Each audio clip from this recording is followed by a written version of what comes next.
قبض دیکھیں یہ بے شمار بیماریوں کی جڑ ہے.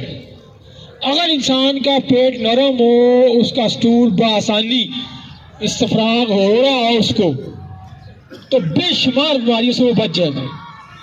قبض کہتے ہیں جس کو ہے، قبض ہوتی کیا ہے؟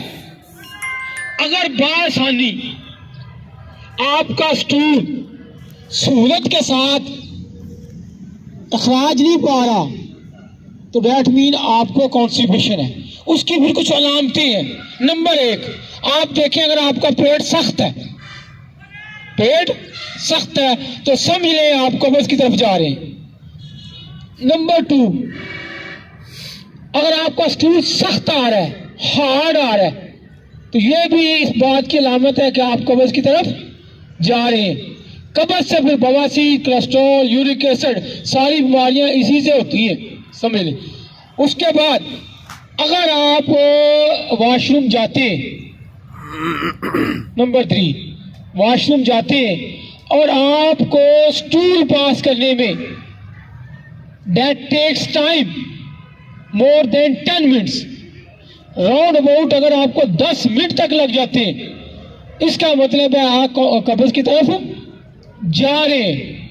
نمبر 4، اگر آپ جائیں واش روم اور آپ کو زیادہ زور لگا کے سٹول پاس کرنا پڑے تو سمجھ لیں کہ آپ کو قبض ہے، آنتیں صحیح طرح صاف نہیں ہو رہی. اچھا، اگر آپ کو مقصد یہ ہے کہ جو آپ کی آنتیں ہیں نا جی، آنتوں میں جو کچھ آپ نے کھایا ہے وہ جسم کا، اس کے اجزاء جو ہے، اس کی نیوٹریشن جو ہے وہ آپ کو جسم کو مل جائے، فضلہ جو ہے وہ سارا خارج ہو جائے. اگر سارا فضلہ خارج ہوگا تو پھر آپ کو پیٹ نرم آپ کا ہو جائے گا. اگر نرم نہیں ہے تو اس کا مطلب ہے پوری طرح فضلہ آپ کا خارج نہیں ہو رہا.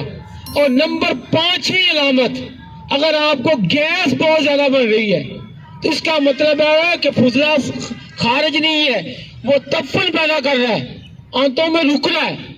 تو یہ 5 علامتیں آپ کو اگر کسی بندے کو محسوس ہو تو وہ کلیئر کر لیں کہ وہ قبض کی طرف جا رہا ہے. باقی سٹول کا پاس ہونا یہ کھانے پہ ڈیپینڈ کرتا ہے. اگر ایک بندے کو 2 دفعہ بھی آ رہا ہے کھانا، سٹول آ رہا ہے دن میں 3 دفعہ بھی آ رہا ہے، لیکن آنتیں پوری طرح صاف نہیں ہو رہی تو دن بھی کانسٹیپیشن ہے. ہم دیکھتے ہیں مریض کو، اس کی نبض دیکھتے ہیں، اس کا مزاج دیکھتے ہیں، تو ہم کہتے ہیں آپ کو قبض ہے، وہ کہتے ہیں میں تو 3 دفعہ کرتا ہوں، لیکن وہ 3 دفعہ اس کا پوری طرح استفراغ نہیں ہوتا تو وہ قبض ہی ہے. اسی طرح اگر بندہ 3 دن بعد کرتا ہے، میڈیکل ہسٹری میں اگر وہ اس کا مزاج ہی ہے، طبیعت ہی ہے، وہ 3 دن کے بعد آنتیں بالکل صاف ہوتی ہے تو پھر بھی وہ اس کو قبض نہیں ہے. سمجھ آئی؟ مقصد کیا ہے کہ آپ کا پوری طرح پیٹ جو ہے آنتیں صاف ہو، فراغت اور با استراحت، آسانی سے، سہولت سے آپ کے استراغ ہو رہا. تو آج قبض پہ، کل انشاءاللہ یہ قبض ہوتی کیوں ہے اور اس کا پھر علاج کیا ہے، آپ کو ہمیں لائف سٹائل میں کیا چینج کرنی، اس پہ انشاءاللہ گفتگو کریں.